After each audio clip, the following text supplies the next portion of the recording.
Cancel culture has dug deep in the crates way back to 1994. Way down in the jungle. They're going after Jim Carrey for Ace Ventura: Pet Detective. Yeah. Came in 17. Damn. So, for those who haven't seen it, I'm not going to spoil it. I'm going to show you a little clip, and we're going to come back and talk about it. If the lieutenant is indeed a woman, as she claims to be, then, my friend, she is suffering from the worst case of hemorrhoids I have ever seen! That's why Roger Podacter is dead! He found Captain Winky!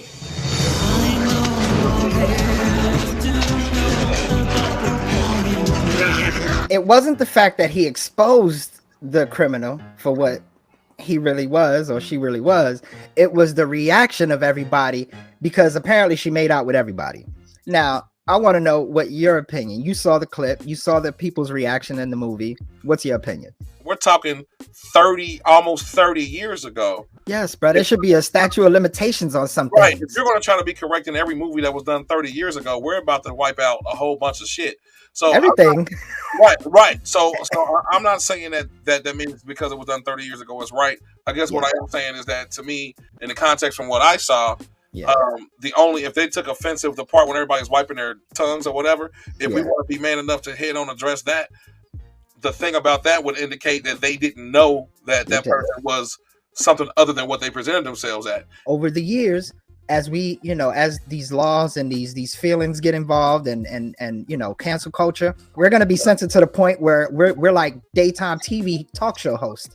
Well, I think what we're heading to is having to coexist in an extra world now. And what I mean by that, especially as a black man, you understand that. As a black entrepreneur, I got to coexist in the Ebonics speaking world. Yeah. I got to be able to coexist in the world that don't speak Ebonics. I got to be able to then coexist amongst other black males, which is a whole different language of its own. That those of us just keeping it real, that's a whole different. So that's just, if you are a successful black male, you can speak 3 languages that you really don't realize, right? To me, now we'll be adding a 4th one, because you can't do all this extra work to build something up and then let some ignorance about a topic make you say some shit that you ain't supposed to really say. Yeah. And now you're getting your ass reamed across the coals. You see what I'm saying? Of course.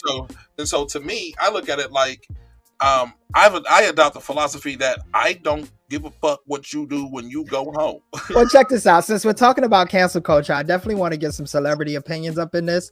And ET Canada had a clip of Lizzo. Shout out to Lizzo. She's been through a lot this year and last year, and now she's finally stepping up and being vocal and standing up for the community. Lizzo discussed the controversial topic with her followers, tweeting, "This may be a random time to say this, but it's on my heart. Cancel culture is appropriation." The About Damn Time singer continued, describing the original intention behind cancel culture and how it is now being misused, adding, "There was real outrage from truly marginalized people, and now it's become trendy, misused, and misdirected." I've never been so proud of Lizzo. Honestly, since she first came out, I never really gave her the attention that, she has been getting from a lot of her fans. I never really looked her way, really. And I never really had anything to say about her until today. And what I will say is, shout out to you, Lizzo. You know what? I agree with you 100%. I think cancel culture has gone too far. And I really do think that at this point, it's just nitpicking. Well, 2 things. As a connoisseur of full-figure women, I've always thought Lizzo was fine in the motherfucker. Just keeping it real. And I like her music. So I've always supported the sister, sincerely. Secondly, the other issue that I found interesting is that we're talking about someone who has benefited from forms of cancel culture, especially if you look at the recent conflict she had with Aries Spears. But cancel culture came to her rescue. They rolled in and wore Aries the fuck out on them comments. It's some of that, Well, remember what she said? She said it was trendy. And why wouldn't she take advantage of a trendy topic to become more trendy? I agree. I think what I think Lizzo represents is a classy way to say I am who I am and you're going to accept me. When it comes to the cancel culture thing, like I say, I just found it interesting that someone who has benefited from it, because let's keep it real, if cancel culture didn't exist, do you think someone would have took the chance on Lizzo as far as giving her an album deal?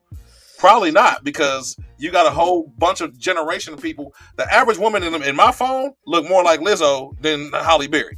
Yeah, I get it. You understand what I'm saying? I get it. I totally understand. Big girls have always been in. Now, a lot of dudes will keep it on the low, won't tell nobody, but they always go back. Because, I mean, let's be real. I've been there myself. Like, I didn't hire that old girl, but I damn sure didn't tell nobody. Right. And I was over there every chance I got. You know what I mean? Right. So shout out to the big girls, and especially shout out to Lizzo. Like I said, you gained a lot of cool points for me with this one. I respect you a hell of a lot more. Not that I had less respect for you before. I just had no opinion. But on that note, guys, I know it's been a crazy, crazy world out there, and I hope everybody can get with themselves, get right with their maker, and live a great life. I'm your boy Al B, and yeah, man, I'm gonna see you next time. And everybody out there, make sure you follow us at Coffee Time Comedy. Make sure you check out the videos, and make sure you share this motherfucker, because we working hard for y'all. Hey Jay, let them know where they can find you, man. Man, y'all can find me at heyjay.com, hay-j.com. Y'all can find me on the Cinnabon tour, any place that's got calories. Other than that, you'll probably see me in the line behind you at the Popeyes. One love. I appreciate you as always, Al B. Yeah. All right, y'all. Like I said, make sure you go to Coffee Time Comedy on YouTube, Facebook, Instagram, wherever you can watch videos, and check us out. Peace, y'all. One love. Be safe.